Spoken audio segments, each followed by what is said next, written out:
istədiniz? Və bu nəyin nəticəsində yarandı? Monopoliyanın nəticəsində ölkədə bütün şirkətlər, təşkilatlar hansısa bir holdinqa bağlıdır, ailə şirkətidir, məlum məsələdir. Azərselin rəhbərliyində olan şəxs də bir kuratordur. Yəni, əsas rəhbər o deyil. Direktordur, icraçı direktordur və tapşırığı əsasən qiymət artımı edir. Çünki ölkədə hər hansı bir qiymət artımına, sosial durumun ağırlaşmasına və yaxud hansısa problemlərin yaşanmasına etiraz edəcək nə təbəqə qalıb, nə kütlə qalıbdır.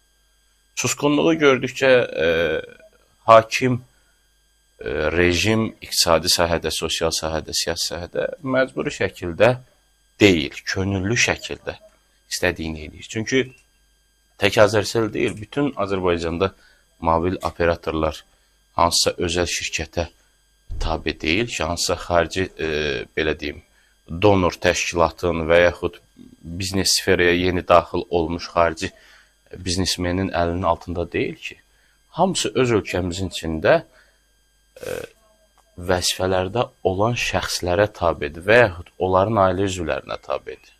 Belə deyək. Ona görə də heç bir rəqabətdən söz gedə bilməz, heç bir rəqabət sistemi ortada olmadığına görə hər kəs istədiyi addım atır. Belə deyək, at oynadır, konkret formada. Azərbaycanda 3 mobil operator var. Azərselin qiymət artımı ilə bağlı günə 1 manat. Yəni, əhalinin sosial durumu nəzərə alınmırmı və yaxud ölkədən xəbərləri yoxdurmu? Azərbaycanda minimum əmək haqqı nə qədərdir? 400 manat. Bəli. Adi bir siqaretin kötüyünü yerə atmağa 300 manat cərimə edirlər. Düz deyilmi? 400 manat minimum əmək haqqıdır. Sən Avropanın cəriməsini Azərbaycanda tətbiq edirsənsə, Avropanın maaşını da Azərbaycanda tətbiq edir. Bu yoxdur.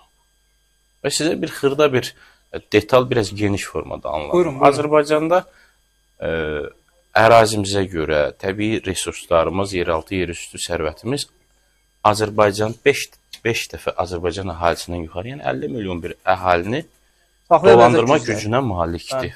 Plus 25 il, 30 il. Küveyt dövləti var. Əhalisi təqribən bizi qədər, ərazisi təqribən bizi qədər. Hətta bizdən balacadır müəyyən qədər. Təqribi, yuvarlaq qeyd edək. Hər il o dövlətin büdcəsində 144 milyard dollar pul artıq qalır. Profit yaranır. Bu profitin nəticəsində nə edir bu ərəb dövləti? Xalqa paylayır yəqin ki pulu. Yox, ilk öncə xalqın özəl formada yaratdığı şirkətlərin balansına pul qoyur, kapital qoyur, ehtiyat qoyur. Amma fərdi formada çalışanların özünün bank hesabını, uşaqlarının bank hesabını bərabər səviyyəli bölür. Yenə də 63 milyard dollar artıq qalır. Onu nə edir? Gələcək kapital, informasiya texnologiyaları, yaşıl enerji və s. kapital yatırdır. Niyə? Əhalisinin rahatçılığı üçün. Azərbaycanda günə 30 milyon dollardan yuxarı neftdən qazdan pul gəliri var. Amma 27 milyard bizim dövlət büdcəmiz var. 12 milyarddan çox xarici borcumuz var. 80 manat müavinət qasiyə ayrılan 14% artılaraq 92 manat olacaq hələ deyilir. Biabırçılıq başqa şeydir. Bu əxlaqsızlıqdır. Biabırçılıqdan başqa. Əlbəttə ki, bir qaziyə 80 var. Əxlaqsızlıq, əhalini dolamaq, milləti sarımaq konkret formada. Və Azərseldə göstərilən xətt üzrə bir şkala ilə gedir. Çünki niyə? O da əhalini dolayanların əlində cəmlənibdir. İndi mən deyə bilmərəm o kimindir, haranındır, kimə məxsusdur. Çox gözəl bilirlər, ad çəkməmə ehtiyac yoxdur. Yəni, bu ölkənin bir sahibi varsa, bu sahibi də qanunlara riayət eləyərək ölkəni idarə edəməlidir. Konstitusiyaya riayət eləyərək. Bəli, konstitusiya. Konstitusiyanın anasını ağladılar. Konstitusiyanın K hərfi qalıb. Yoxdur heç nə ölkədə. Ona görə də Azərselin sosial şəbəkələrdə, sosial platformalarda boykot çağırışlarının hamısı boş şeydir. Onsuz da ki, əhalinin, belə deyək, narazılığını, sosial narazılığını heç kim nəzərə almır. Mexanizm yoxdur axı. Bir vətəndaşa 4 polis düşür. Bu vətəndaş necə narazılıq eləsin? Rahman, bir yaxşı məsələyə toxundunuz. Bax, deyirsiniz ki, boykotların təsiri olmayacaq. mən hardasa dediyinizdə həqiqət payının çoxluğunu görürəm, amma bir məsələni dəqiqləşdirmək istəyirəm sizdən, həm də elə tamaşaçılar üçün də maraqlıdır. Yadımıza gəlir, təxminən 4-5 il bundan əvvəl hansısa bir haranlanmış məmurlar giləmeyvə itkilərinin meşələrdən yığılması ilə bağlı çox gülünc bir rəqəm şəklində, yəni katastrofik rəqəm şəklində cərimələr tətbiq eləmişdi, rüsumlar qoymuşdular. Amma prezident müdaxilə elədi, bu yığışdırıldı. Bəzi hallarda ölkə başçısı nələrisə müdaxilə edir. Yəni az da olsa, yəni inanın o qədər də şans varmı ki, yenə bəlkə prezident müdaxilə eləsin nəyəsə? Yoxsa bu sadəcə mən sizə belə ümid olaraq qalacaqmı? Sizə belə bir misal çəkim də. Elə bilin ki, yetimin papağını əlindən alırsınız.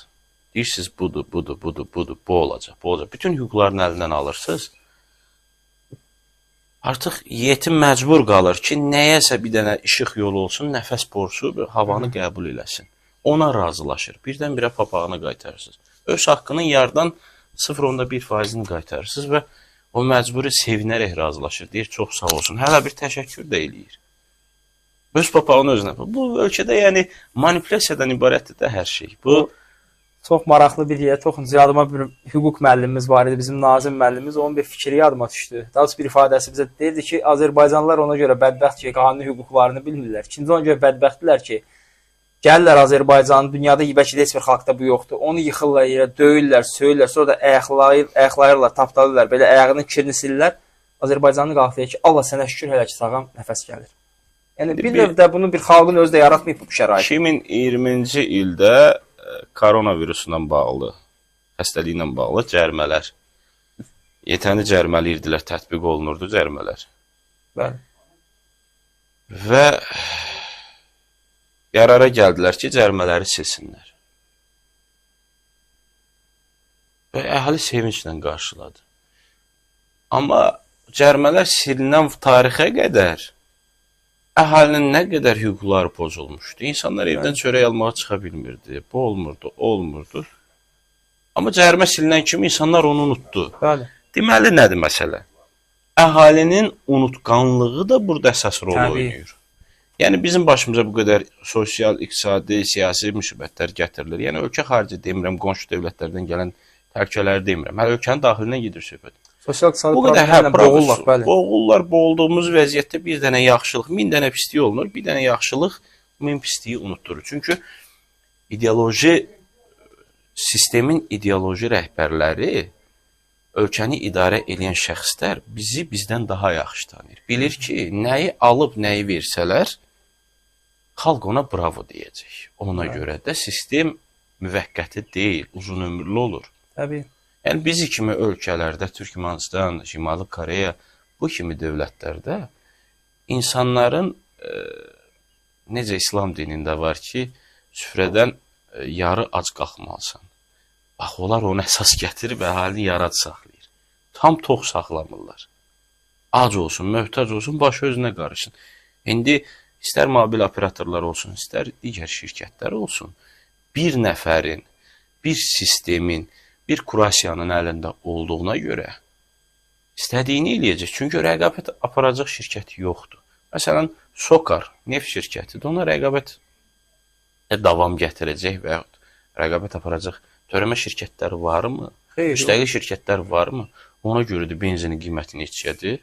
Özləri tənzim edir. Tarif şurası kimə tabidir? Hara tabidir? Dövlət Statistika Komitəsi hara tabidir? Dövlət Statistika Komitəsinin rəhbəri qara kürü yeyə öz beynindən keçən statistikanı qoyur ortaya. Bu da olur dövlətin statistik rəqəmləri.